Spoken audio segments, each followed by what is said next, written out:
Hello and welcome to this week's episode of War Eagle Weekly. How we doing tonight, Josh? Doing good, man. Just hanging out with the kids from this week off of work and ready to talk some Auburn football. Let's go. Heck yes, we are.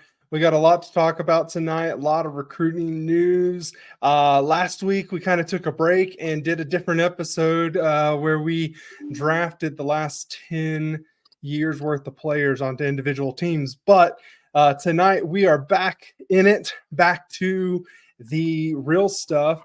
And we're going to go ahead and start off tonight with a Brian Batty update.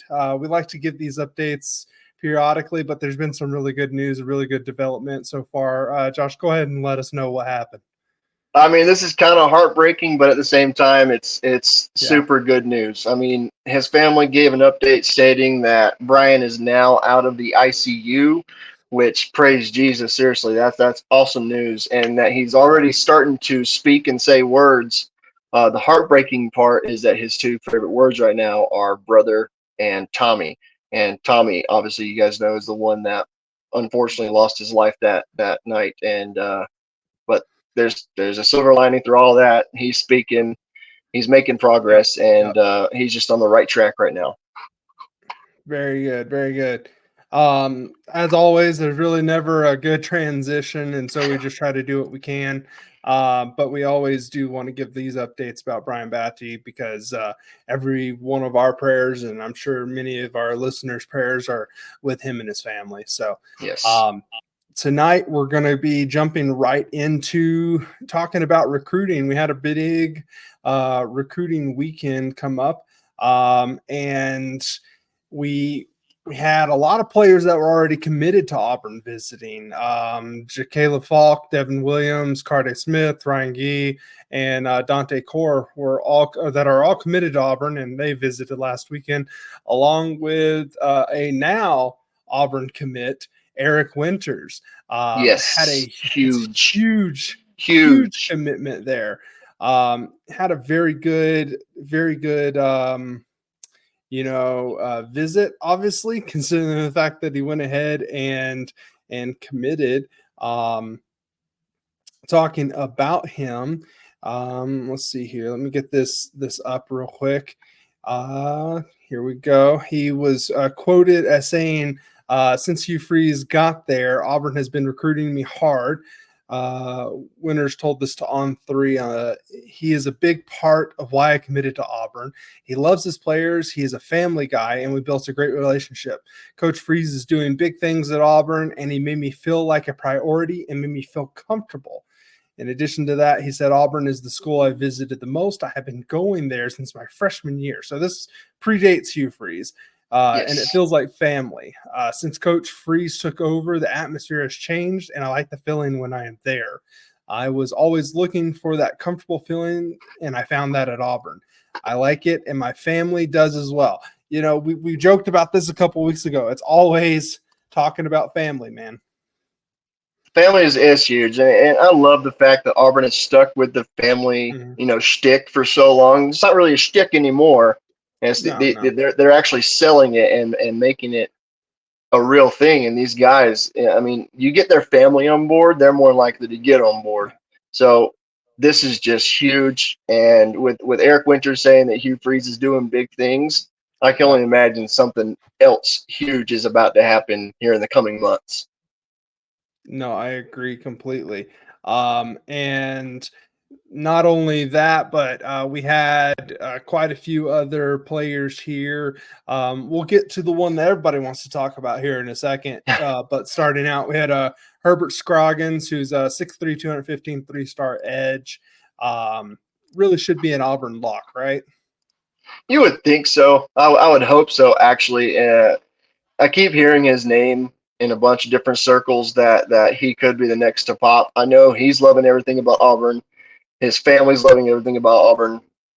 And you can't really argue with the things that Hugh Freeze is actually doing on the recruiting trail. So you get top guys, other top guys are going to play with those top guys, and it's showing big time. Yep. And in addition to that, we had Daryl Johnson, 4-star athlete. He's the number 43 nationally ranked player and the number 2 athlete in the class.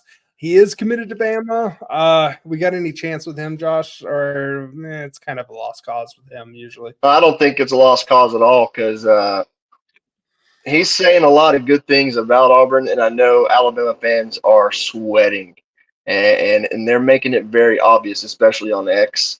They are sweating big time that they're throwing out the he's not going anywhere. Well, guess what? They said the same damn thing about Perry Thompson. Yeah, Even though now they'll tell you, Perry was never going to come to Alabama, but no, Perry was going to go to Alabama, and Hugh Freeze changed his mind. So I mean, with the coaching changes at Alabama and the better coaching changes at Auburn, we got the guys on the defensive coaching staff to put you in the league. You really don't know if Alabama does. You really don't. Yeah, that's true. And again, Hugh Freeze has kind of proven that that he's never going to be out when no, he's not. I mean, any school. No, he's really not going to be, and especially since they're telling Johnson that they want him to start as a freshman. You don't make that promise to a kid unless you intend to keep it, especially with a high-profile kid like Daryl Johnson. I mean, you can't make those promises, get them to commit, and then turn around and say, "Oh, I never said that."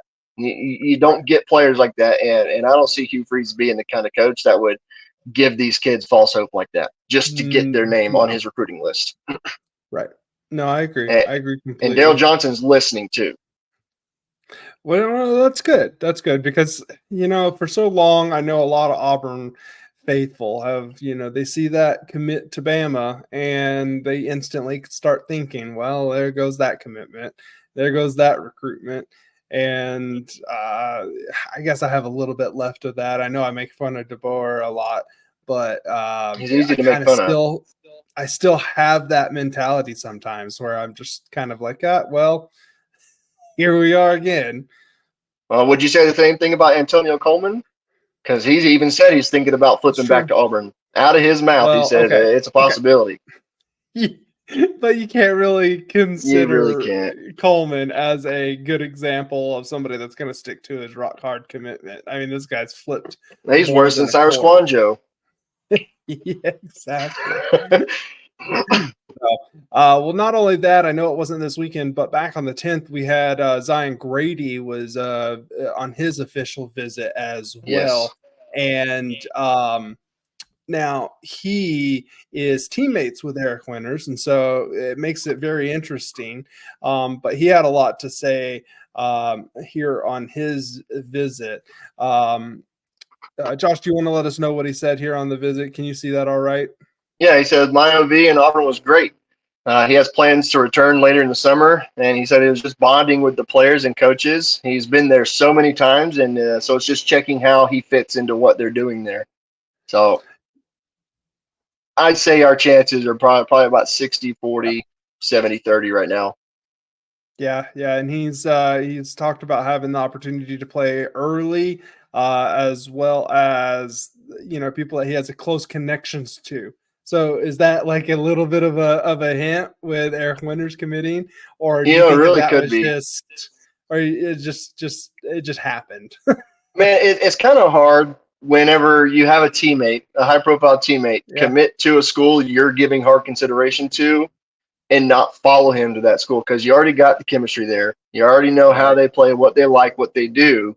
And with Auburn needing so much help at the edge position after this year, it's kind of hard to see Zion Grady not taking this seriously and seriously thinking about committing to Auburn. I would say Eric Winters committing gives Auburn an even bigger shot at landing Grady. Yeah, you would think so. And the thing is he talked about early playing time, and after this year, man, it's wide open for sure. Yeah, you got Keldrick Falk and Amaris Williams on the edge right now.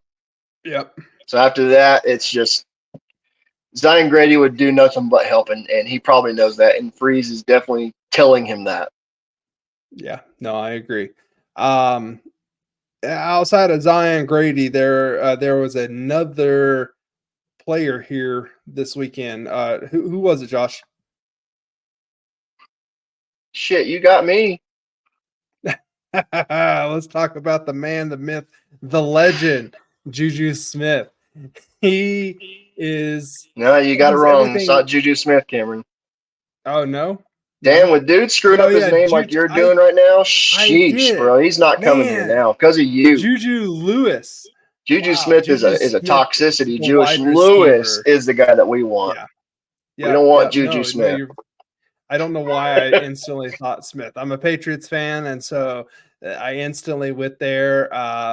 He's a punk, but you're the worst. Either way, we're hopeful to get JuJu Lewis. Yes, and, there you go. There we go. There we go.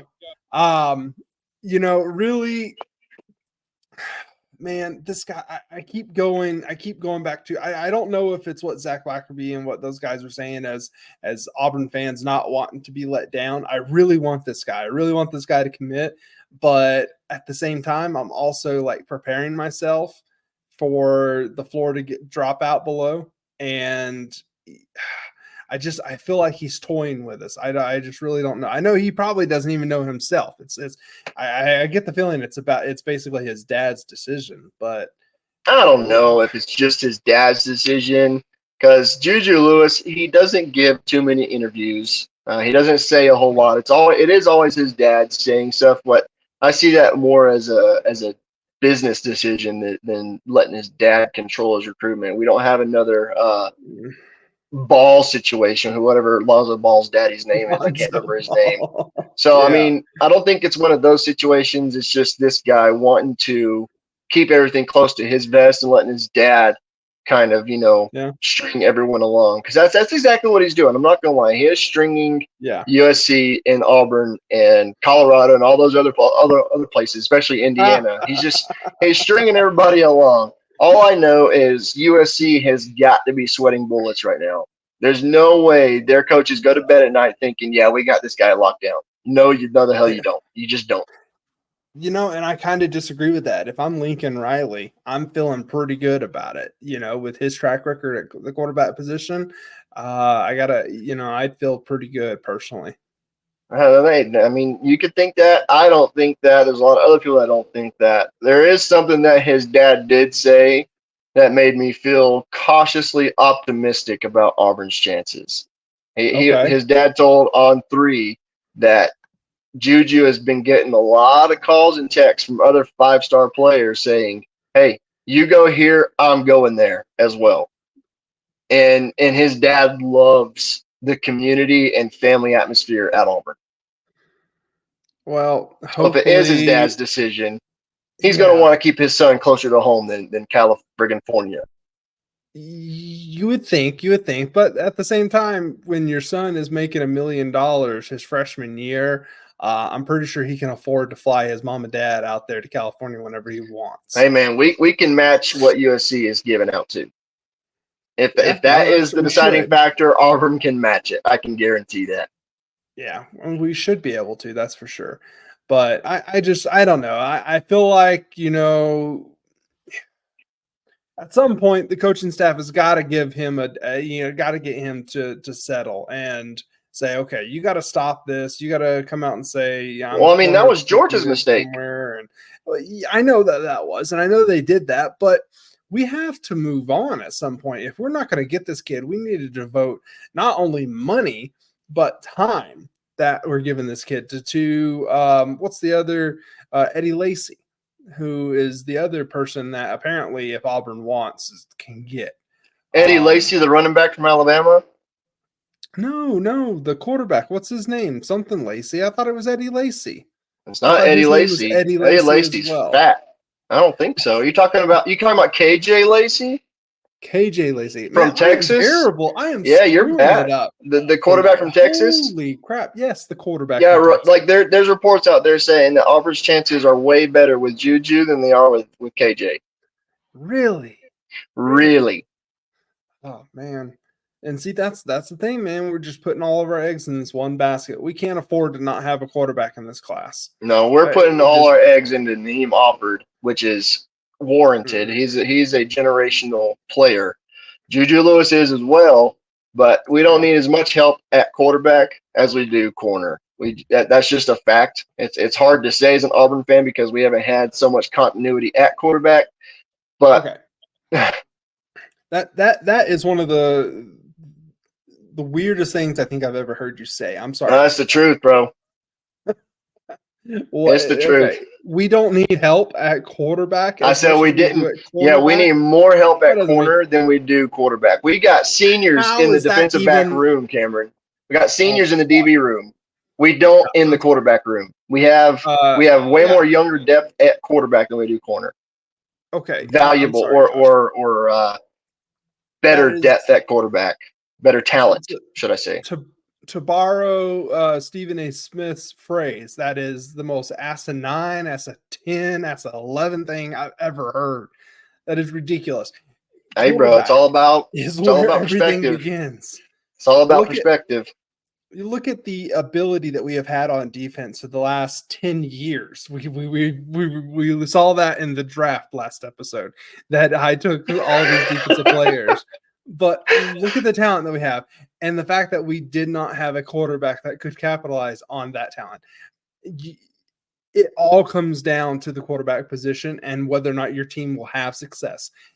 Unfortunately, no matter how much I want this to change at being a defensive guy, having the best defensive players in today's college football is not going to get you anywhere unless you have a quarterback that can actually be a difference maker on the offensive side.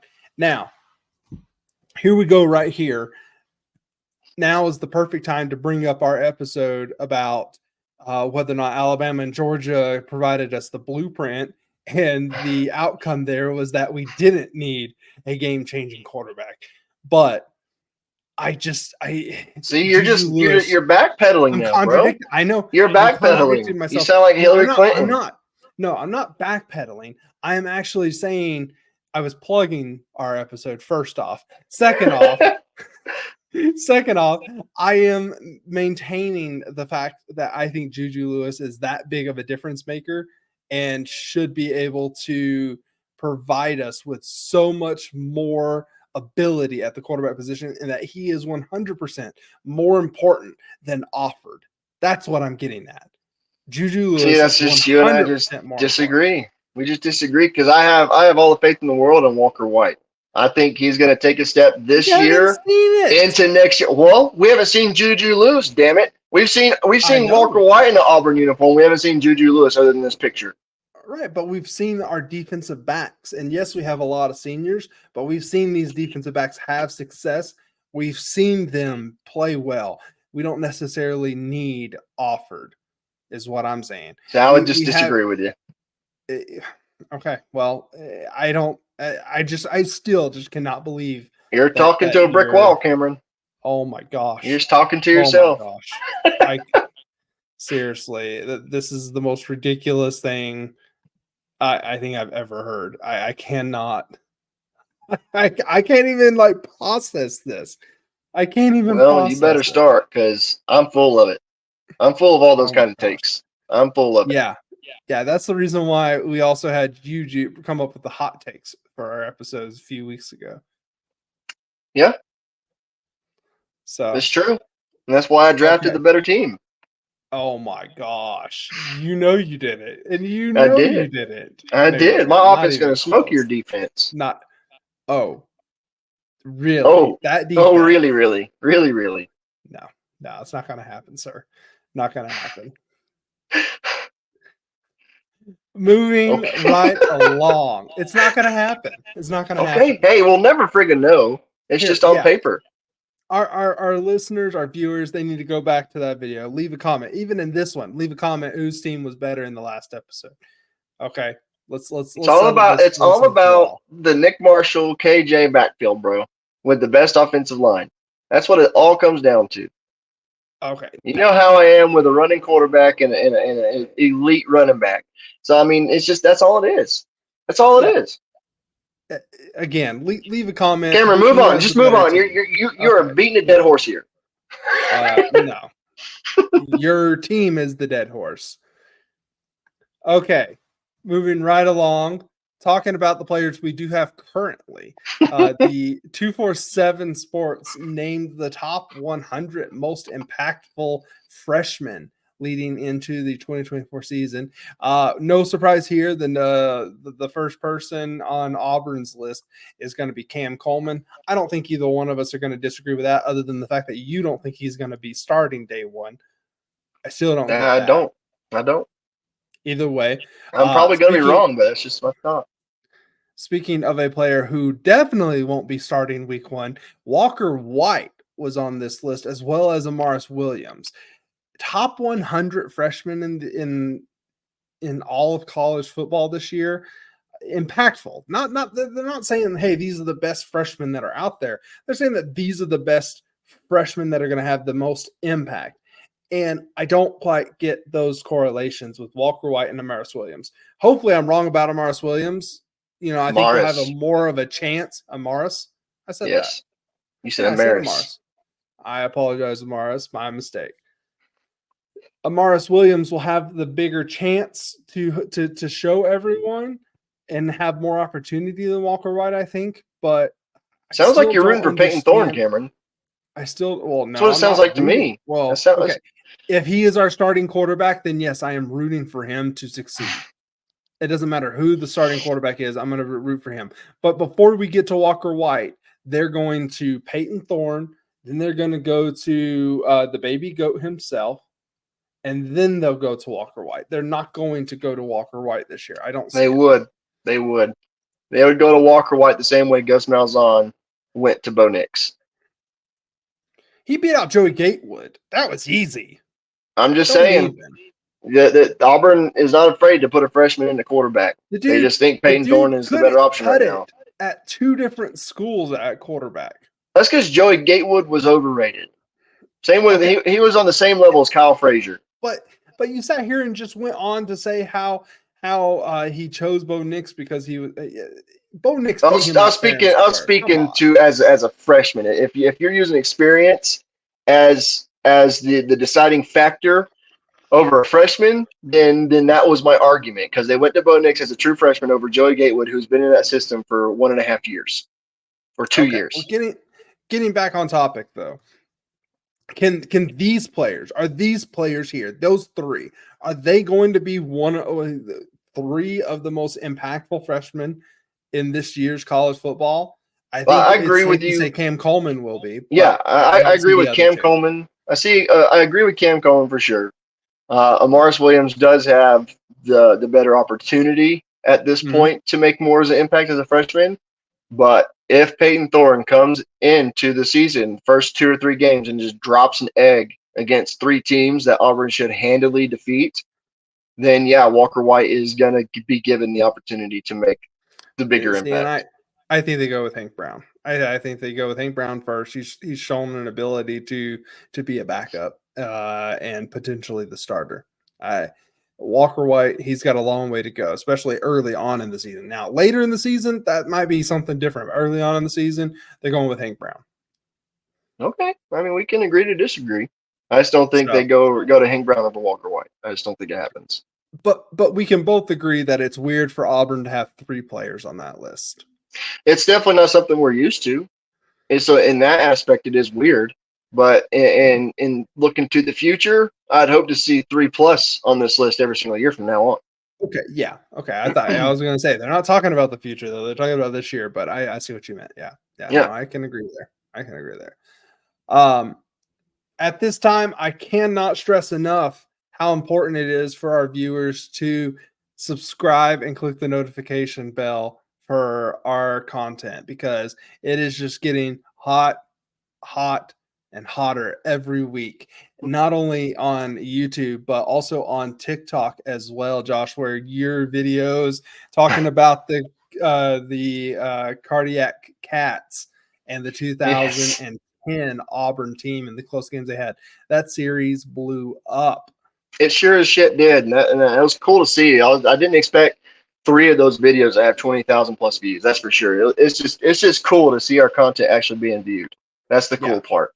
Since we started so late in the game, even though we had the idea to start it a long time ago, but life happened, and now we're doing it, and it's just good to see our work actually produce some results.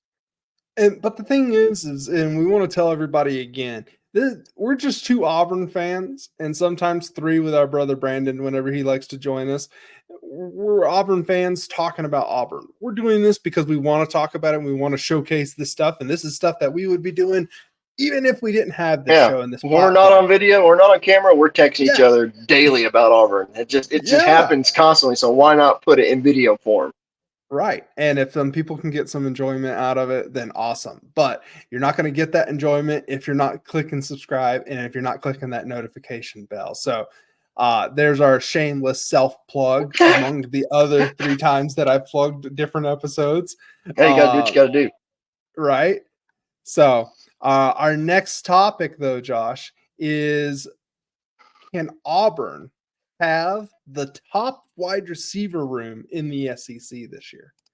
Is this even a possibility in your mind? I'd like the homer in me wants to say yes, but the realist in me wants to say no, because we've had so much unluck when it comes to wide receiver room, more than any other team out there, because we've had top talent throughout the years, and what's happened to those top talent receivers? Kicked off the friggin' team or just didn't produce.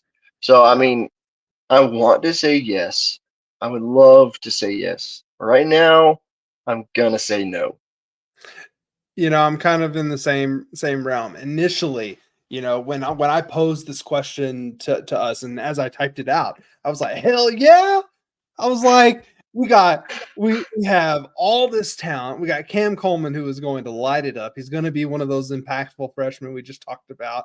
We got Camden Brown, Bryce Kane. We got Caleb Burton. Robert Lewis is going to be a superstar in this league this year. Andre Lambert-Smith, the big-time receiver out of Penn State. I mean, we've got all the talent in the world to do just that, have the best room in the SEC. But with these other teams with established talent coming back and playing, it's kind of hard to, you know, say, yeah, hell yeah, Auburn's going to have the best room with all these new players that haven't been at Auburn.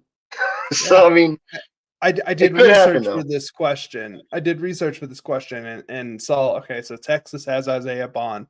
And I was like, ah, shit. Okay, well, then they have Silas Bolden, who transferred from Oregon State, supposed to be a good wide receiver. Matthew Golden transferred from Houston, supposed to be a good wide receiver.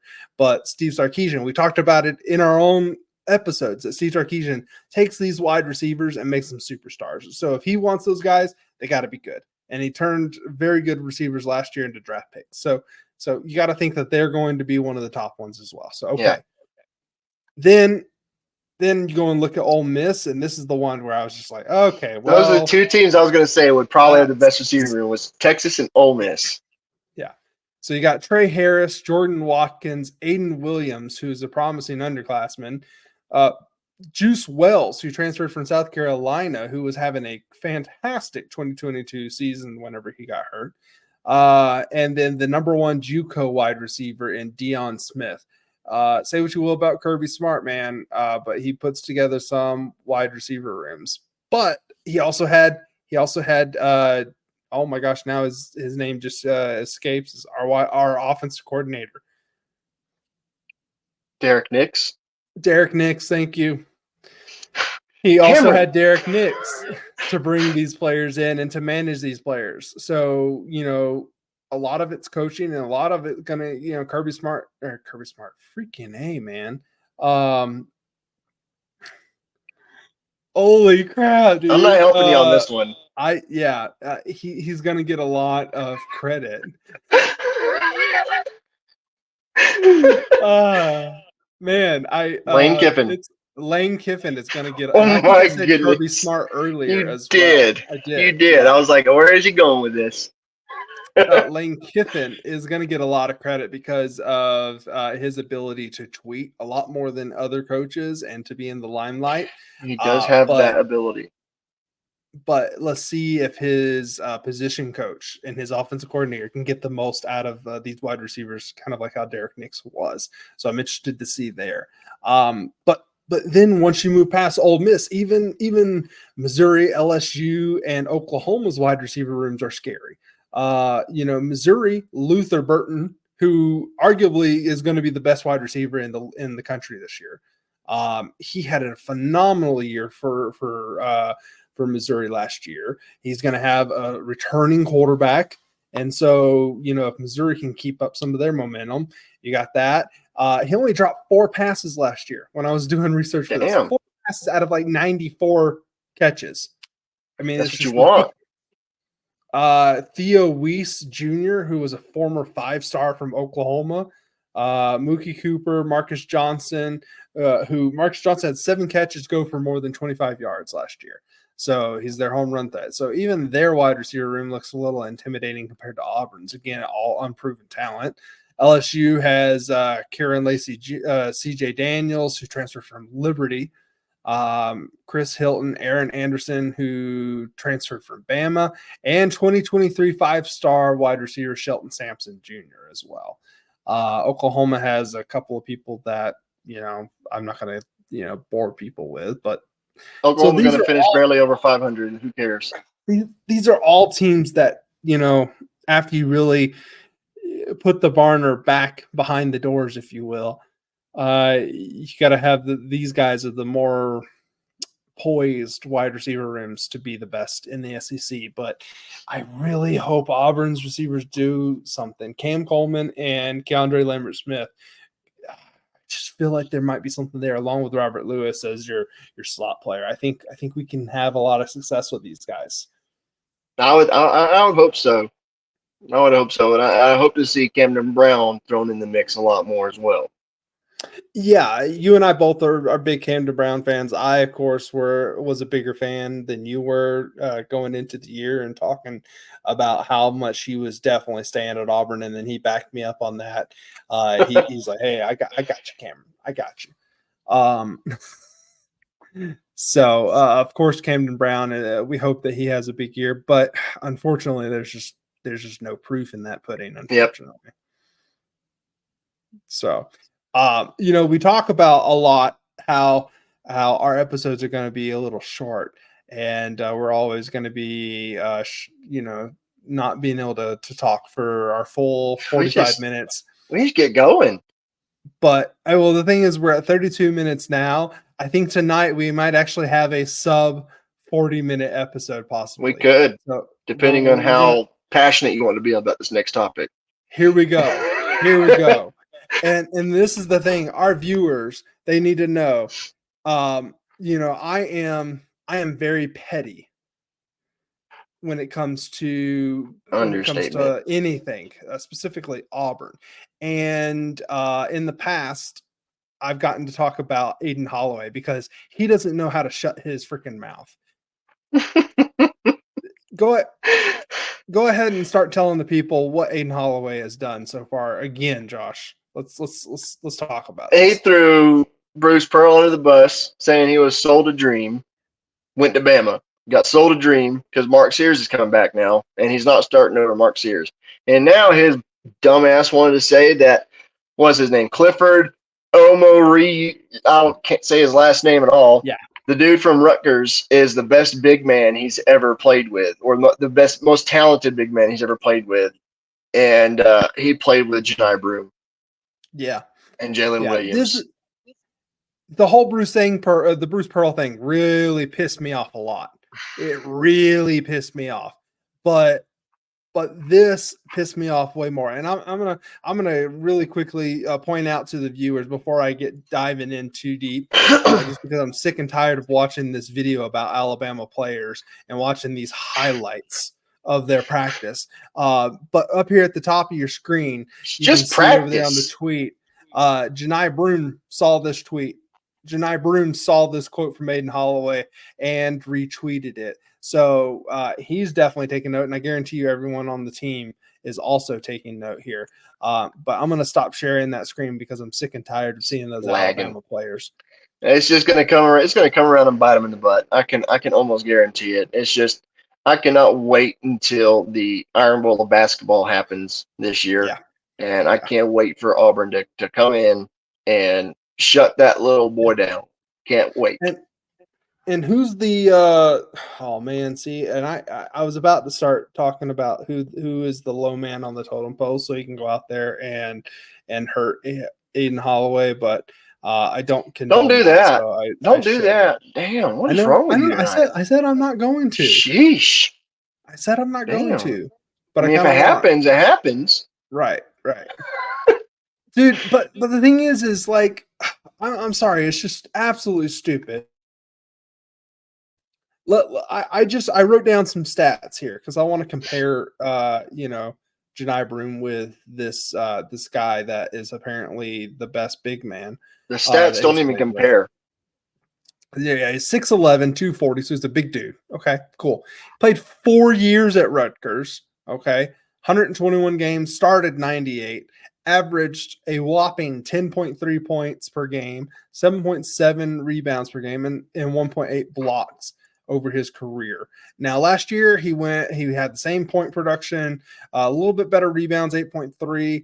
51.4% shooting. So, okay, good. He's under the basket, dunking the ball, obviously, apparently, to get that high percentage, and 2.9 blocks over 26.9 minutes. So, he's a consistent player and he does a good job in that sense. But Janai Broom, last year, his stats dwarfed this guy's. 16.5 points per game, 8.5 rebounds per game, 2.2 assists, 2.2 blocks, and shooting 54.8% over 24.7 minutes. Now, his minutes are down. His overall stats are down. But I'm sorry, if you put Janai Broom on Rutgers' team, all those numbers are way higher. Yeah. Auburn didn't need him to be like Clifford the Big Red Dog. Yeah, I was about to say, I mean, his minutes were down last year because Auburn rotated more players than ever before, rotated more players Yeah. than any team in the entire league. So I mean that's why his minutes would be down, but his stats did not diminish whatso friggin' Yeah. ever. This is the second time he averaged over 16 points in a season. First time at Moorhead, but I mean it's just I don't understand Yeah. what Aden Holloway's end game is here. Right. I just Right. don't. Is he trying to piss off the fan base? And the thing is we talked about throughout the season about how it seemed like he was being a little child there on the bench and didn't want to take criticism from Coach Pearl. He just seemed like somebody that his mind wasn't in the game.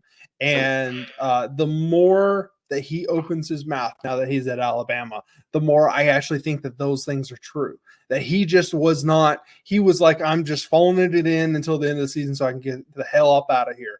Because for some reason in his mind, somebody along the way completely screwed him over, even though it was nothing to do with anyone other than himself not shooting the ball well.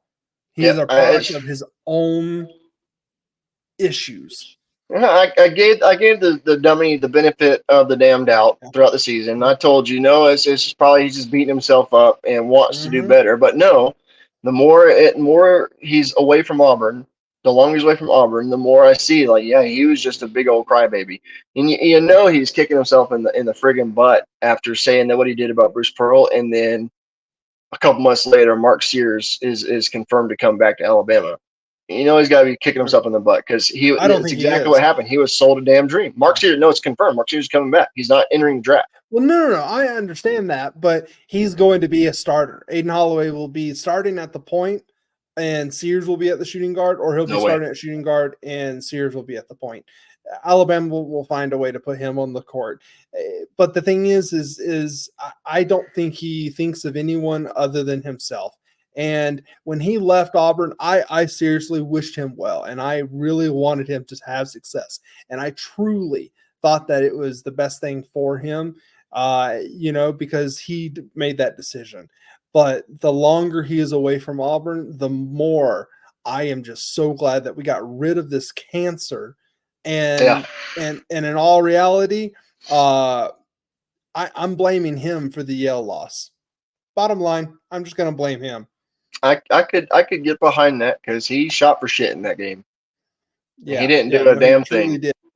I, Aden Holloway is just absolutely, positively burning every last single bridge, and I hope that he completely squanders his talent and can't do anything with it.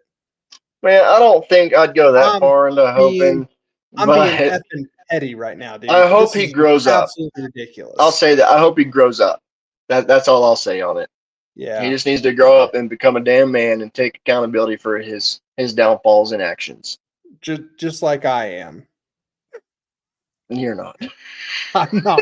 I am like a little child right now when it comes to Aden Hollaway. Somebody says his name and I instantly turn red. And I just cannot believe some of the stuff that he's saying. And it just is obviously not true. And It's not. And there's no way Clifford the Big Red Dog is anywhere near the big man that Janai Broom is. And we'll see this He's year. an inch taller than Janai Broom. We will definitely. He's also fatter. So I mean, He's 240. Janai Broom is 240. Is he really? Okay. He's 240. All right. Well, he carries it different. I take back the fat joke then. But you know, I've always been an open-minded person and always been like, hey, you know, players on the other team that play for Bama, you know, good for them. And you know, you wish them well, but Aden Holloway can suck it. And I hate it. I hate it. I don't wish any of them well. And then see, that's the difference between you and me usually. But now Aden Holloway has turned me into you. Bring you into the dark side. I love it. Well, with that big bombshell, let's go ahead and end this episode tonight before I get myself in trouble and before someone shares this part of the video with Aden Holloway and he tracks me down. Thank goodness we're in Utah. Because I am literally a big old sissy when I'm not behind this camera. I can say it on camera. I can type it on Twitter. I am on some forums, man. But the minute I get into your face, I'm going to be, you know, doing folding like a lawn chair. Yep, pretty much. So, Josh, tell the people where they can follow us at. Follow us on X, follow us on TikTok, follow us on YouTube. You can follow us on Facebook. Just go follow us. Yes, sir. And War Eagle Josh. War Eagle Cameron.